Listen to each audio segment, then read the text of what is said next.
지난 시간 6번째 천사가 대접을 유브라데 강에 쏟았고, 그러자 강물이 말라서 동방에서 오는 많은 왕들의 길이 열렸다라는 사실을 말씀드렸습니다. 이것은 하나님께서 사탄과 그 하수들을 한데 모으기 위한 조치였습니다. 이제 6번째 천사가 그렇게 했으니까 마지막으로 남은 천사는 한 명입니다. 7번째 천사. 7 대접 재앙이 마지막이고 각 재앙마다 7 천사들이 등장하는데 이제 마지막 남은 7 천사 하나가 있습니다. 이 사탄과 그들의 하수들도 하나님의 의도를 알까요? 알든지 모르든지 별 중요하지 않습니다. 그런데 분명히 알아야 할 것이 있습니다. 파괴형 사탄의 졸개들인 이들은 언제나 상대방을 파괴하는 데 골몰하므로 유브라데 강이 마르자 드디어 자신들에게 기회가 왔다고 생각한 것입니다. 여기서 내 자신을 점검해 봐야 합니다. 사탄의 하수들은 언제든지 기회를 노리고 기다리고 있습니다. 언제나 그래서 상대방을 무너뜨릴 약점을 노리고 있습니다. 그래서 그런 사람들을 진심으로 대한다고 해서 바뀌는 것이 아닙니다. 자기들이 늘 그렇게 생각해 왔듯이 저 사람이 나한테 잘해주는 데는 뭔가 계산이 있고 거기에는 함정이 있을 거라고 생각하기 때문에 그런 호의나 이런 것조차도 경계를 합니다. 악한 이들로 가득한 경쟁 사회에서 성도들이 어떻게 살아가야 하는가? 그것은 예수님께서 이미 가르쳐 주셨습니다. 가장 먼저 기억해야 될 것은 무엇이냐 하면은 삼위일체 하나님, 여호와 하나님이나 성령님이나 예수님은 절대로 같은 편을 모으는 일에는 관심이 없다는 사실입니다.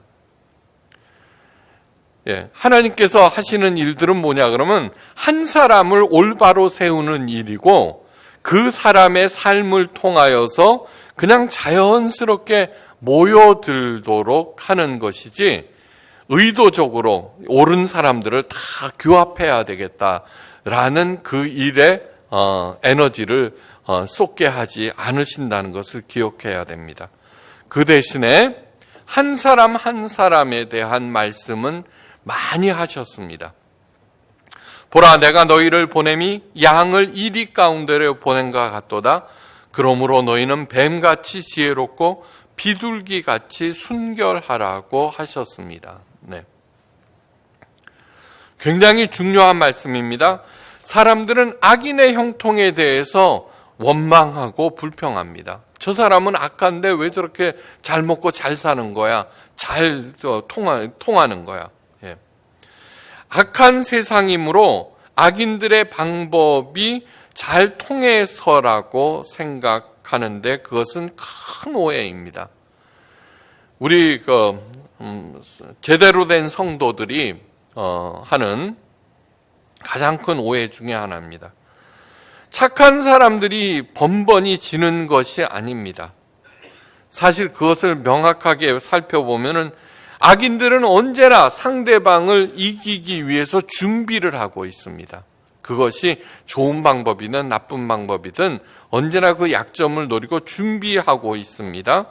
그런데 착한 사람들은 별로 그런 일에 힘쓰지 않습니다. 그래서 악인이 착한 사람을 이기는 것 같지만 정확하게 얘기하면은 준비된 악인이 준비 안 된 착한 사람을 이기는 것입니다. 악인들은 언제나 호시탐탐 기회를 엿보면서 준비하고 있습니다. 뱀처럼 지혜로워야 한다는 예수님의 말씀은 언제나 준비되어 있어야 한다는 그러한 당부의 말씀입니다.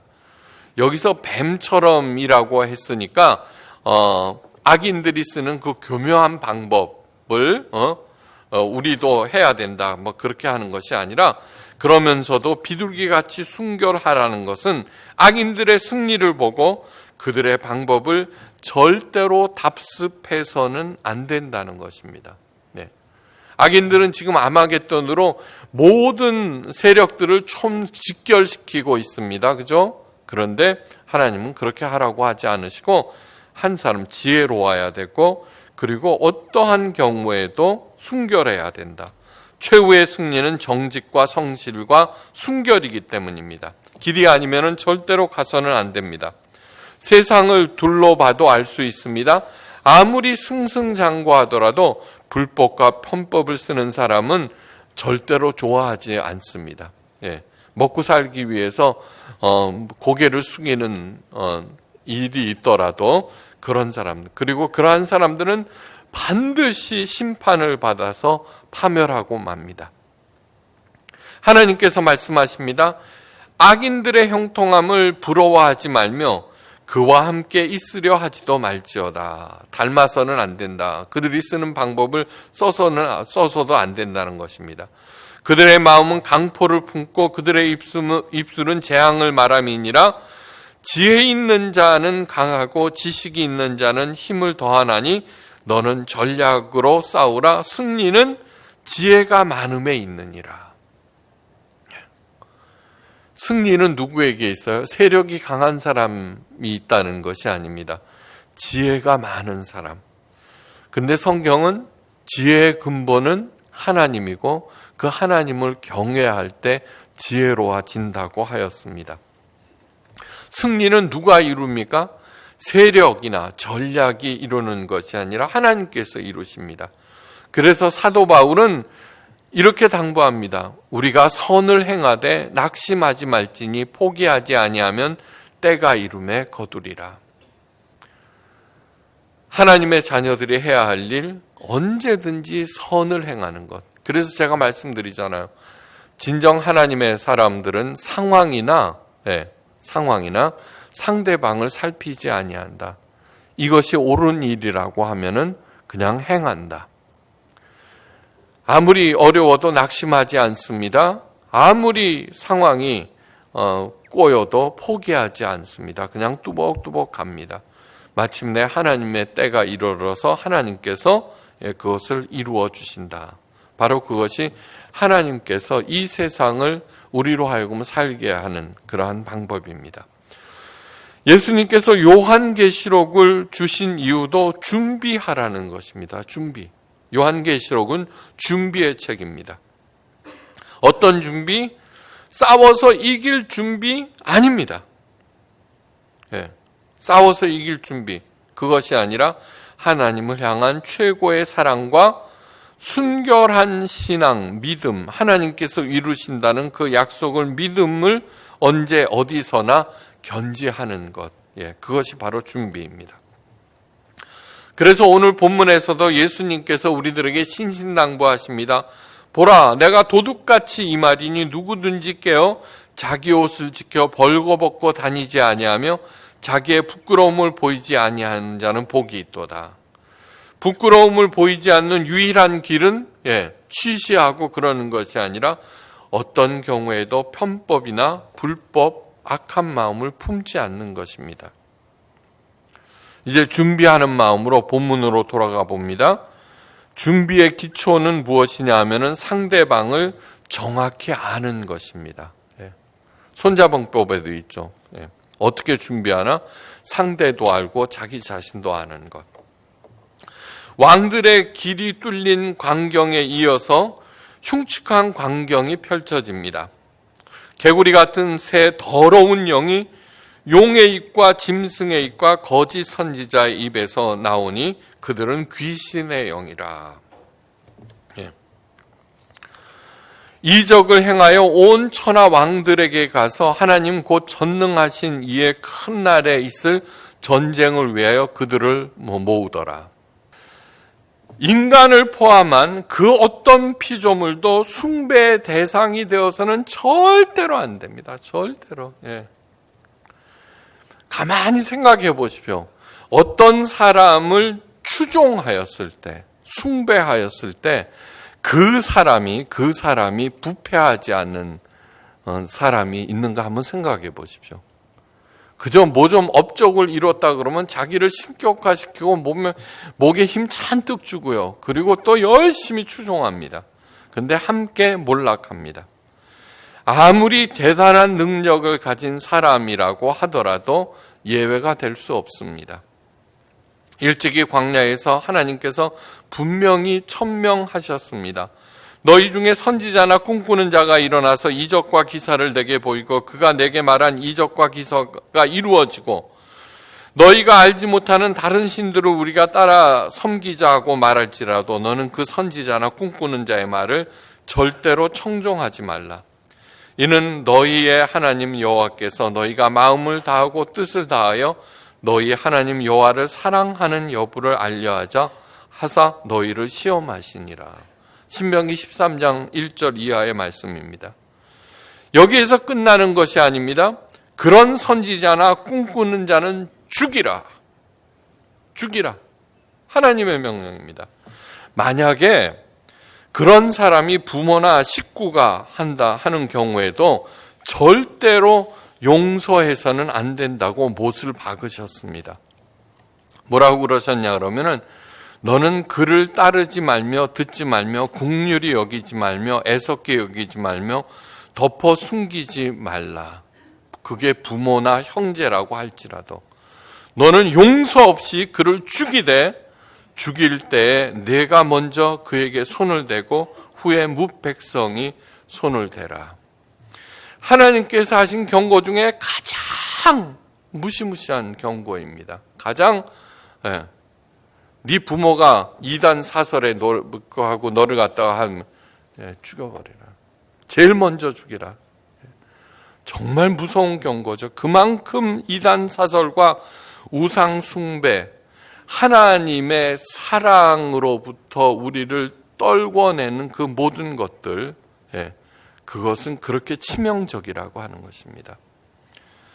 늘 말씀드리지만 기독교 신앙에서 가장 중요한 것은 하나님을 사랑하는 것입니다. 몸과 마음과 영혼, 목숨 다하여서 하나님을 사랑하는 것. 그런데 그 하나님 사랑을 강조하는 이유는 무엇이냐 하면은 하나님 자신을 위한 것이 아니라 우리 자신을 위한 것입니다. 여러분, 사랑, 이 진짜 사랑, 가짜 사랑 말고요. 가짜 사랑 말고. 사랑은 나라는 존재를 넘어서 상대방을 택하게 하는 유일한 힘입니다. 유일한 힘.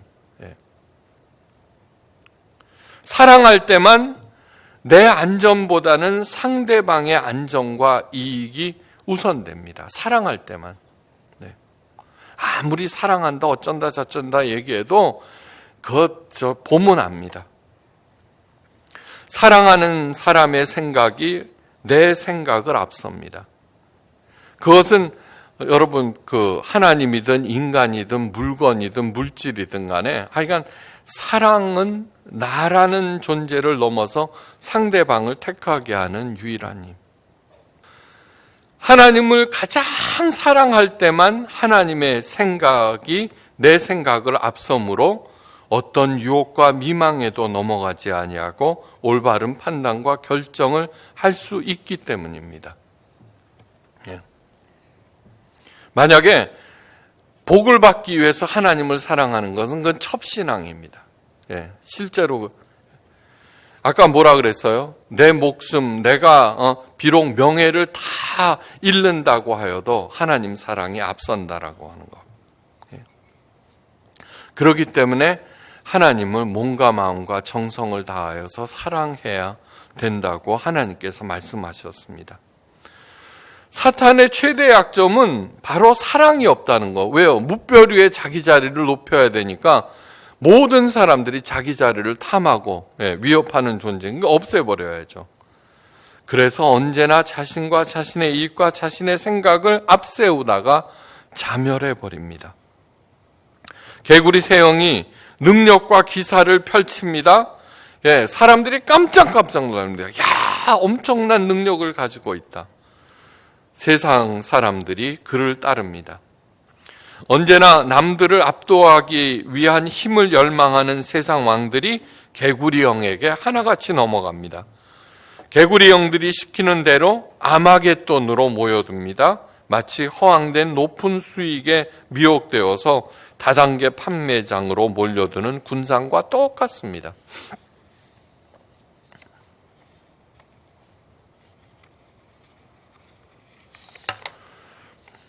드디어 그 유명한 아마겟돈이 등장합니다. 꾸역꾸역 모여드는 세상의 군왕들과 그들의 군대를 보시면서 하나님께서 말씀하십니다. 일곱째 천사가 그 대접을 공중에 쏟음에 큰 음성이 성전에서 보좌로부터 나와 이르되 되었다 하시니라. 각 천사들이 대접을 쏟을 때마다 목표가 있었습니다. 공경 목표가 있었습니다. 근데 이번에 마지막 천사의 공경 목표가 뭐예요? 공중에 쏟았다고 하는 것입니다. 공중이 목표입니다. 이 공중이라고 하는 것은 아무것도 없는 허공이 아닙니다. 사도 바울이 사탄과 과거의 성도들에 대해서 다음과 같이 말합니다. 그때 너희는 그 가운데서 행하여 세상 풍조를 따르고 공중의 권세를 잡은 자를 따랐으니 곧 지금 불순종 아들들 가운데서 역사하는 영이니라. 에베소서 2장 12절 말씀, 2장 2절 말씀입니다. 하나님을 알기 전 모든 일들은 본질상 불순종의 자녀들이었습니다. 하나님을 모르니까 하나님의 뜻도 모르죠. 예. 그러니까 언제나 자기 생각을 앞세웁니다. 내 생각이 하나님 생각보다 앞설 때 그러면 불순종이 되어버립니다. 당시 사탄은 눈에 보이는 모든 세상을 지배하였습니다. 이를 두고 공중의 권세를 잡았다고 말합니다. 하나님을 알기 전에 모두 다 자기 이득, 자기 안전을 최우선으로 생각하고 그렇게 하죠. 그러니까 일곱 대접을 공중에 쏟았다는 것은 사탄의 사령탑 중앙에 쏟았다는 그러한 뜻입니다. 그 쏟아지는 것을 보자 하나님께서는 되었다라고 말씀하셨습니다. 되었다에 해당되는 객원에는 성취하다, 완성되었다, 이제 완성되었다는 뜻입니다. 하나님의 마지막 심판. 이제 성지순례를 가면은 갈멜산에 꼭 올라갑니다. 갈멜산에 올라가 보면은요, 저 예루살렘은 산 위에 있거든요. 여부수족이 세운 산성 요새예요. 그 예루살렘까지 거의 200km가 넘습니다. 근데 그게 평야로 광활하게 쫙 펼쳐져 있어서 갈멜산에서 이렇게 보면은 예루살렘이 있는 그 산까지 보입니다. 보일 정도입니다. 그렇게 광활한 지역. 그래서 이곳을 차지하기 위한 전쟁이 끝도 없었습니다. 가나안 지방은 이집트, 메소포타미아 두 문명이 마주하는 곳으로 이 무기또를 차지하는 사람이 승자가 됩니다. 그래서 나폴레옹도 무기또를 차지하는 사람이 전 세계를 지배한다라고 말할 정도였습니다. 혹자는 바벨론 왕이 교만하여서 세상의 무별들을 정복하고 지극히 높으신 하나님과 겨루기 위해서 오려 했던 집회산이라고도 하고, 어떤 사람은 세상의 중심 예루살렘이 바로 아마겟돈이라고도 하고, 혹자는 갈멜산이라고도 주장합니다. 그런데 알아야 될 것은 아마겟돈은 장소적 개념이 아니라는 것입니다. 에덴 동산이 장소적 개념이 아닌 것과 같고, 동생 아벨을 죽인 가인이 에덴의 동쪽 놋 땅으로 갔다고 할 때 그 놋도 장소적 개념이 아닙니다. 에덴 동산은 생명, 기쁨, 행복이라는 뜻이고, 놋 땅은 방황하다는 뜻입니다. 그러니까 하나님을 떠나버린 사람들은 방황하면서 살 수 없고, 그럽니다. 그것처럼 무기또는 군대를 소집한다는 히브리어 가사드에서 유래한 것으로 군대를 소집하는 장소라는 뜻으로, 하나님을 대적하기 위해서, 하나님은 그들을 마지막으로 심판하기 위해서 군사들을 모집하는 장소라는 그러한 뜻입니다. 아마겟돈은 하나님의 마지막 심판과 하나님의 최후의 승리를 뜻하는 장소입니다. 하나님의 승리는 한순간에 일어납니다. 7번째 대접이 공중에 부어지자 하늘에서는 번개와 음성과 우레소리가 나고 큰 지진이 일어났습니다. 유사 이래로 가장 큰 지진입니다. 그러자 큰 성이 세 갈래로 갈라지고 세상에 존재하는 모든 성읍들이 일시에 무너졌습니다. 그렇게 무너진 큰 성이 바로 바벨론 성입니다. 요한계시록에서 바벨론은 곧 로마 제국을 상징합니다. 그 바벨론은 하나님의 진노의 포도주잔을 받고 그러자 이번에는 바다의 모든 섬들이 사라지고 위엄을 자랑하는 산들도 무너져 버렸습니다. 지구에 내려진 하나님의 마지막 심판이 순식간에 이루어진 것입니다. 그 위에 하나님께서는 마지막 손길을 더하셨는데 무게가 1달란트나 되는 우박이었습니다. 1달란트는 3.4kg입니다. 그나마 남아있던 잔해마저도 3.4kg의 우박으로 다 콩가루로 만들어버렸습니다. 그런데 주목해야 될 것이 하나 있습니다. 사람들은 여전히 하나님을 비방하였다는 것입니다. 이건 뭐예요? 하나님의 최후의 심판에도 불구하고 살아남은 사람들이 있었다는 뜻이죠. 그죠? 예. 근데 그러면은 살아남은 사람이 있으면은 최후의 심판이 아니죠. 예. 오히려 그 재앙으로 인하여 하나님에 대한 비방은 더욱더욱 커졌습니다. 자, 지금까지는 바벨론에 대한 사탄과 그 하수들에 대한 심판, 곧 사탄의 최후를 그림으로 보여준 것입니다. 그림으로. 이제 구체적인 사항은 17, 18장에서 자세히 설명하겠습니다. 이 나머지 사람들이 어떻게 되는지는 성경 읽어보면서 정말 무릎을 쳤습니다. 이 세상에서 제일 시시한 전쟁이 뭔지 아십니까? 아마겟돈 전쟁입니다. 네. 그런데 사람들은 그 무서워서 벌벌벌 떨고 그러는데 그렇지 않습니다. 그동안 7인의 재앙에서는 하나님의 진노의 날로 우리들의 시선을 돌리게 했고 7 나팔 재앙은 종말의 선언으로 우리들의 관심을 집중시켰듯이 7 대접 재앙은 하나님의 마지막 심판과 실제적인 설명으로 우리를 이끌어갑니다. 중요한 것은 무엇입니까? 어떤 경우에도 하나님을 따라 나서는 것입니다. 아까 말씀드렸죠. 하나님의 자녀들인 우리들은 어떠한 경우에도 세력을 모으거나 이렇게 안 도는 머리를 짜내거나 그러는 것이 아니라 이것이 선한 일이야. 선한 일이라고 하는 것은 무엇이냐 하면은 이 일로 하나님의 영광이 드러나는지 이 일로 다른 사람들이 살아나는지 그러면 사업을 하지 말라는 그런 뜻이 아닙니다. 저는 먹방이 요즘 대세잖아요. 그죠? 그 대박 나는 집들을 여러분 한번 잘 보십시오. 얼마나 자기네 이득을 우선시하면서 대박 나는 집이 없습니다. 무엇을 하든지 진짜로 상대방을 위하고 그럴 때는 대박이 난다는 것. 바로 그것이 선한 일입니다. 잘 안 되더라도 낙심하지 말고 포기하지 마십시오. 하나님께서 끝까지 이루어 주신다는 것.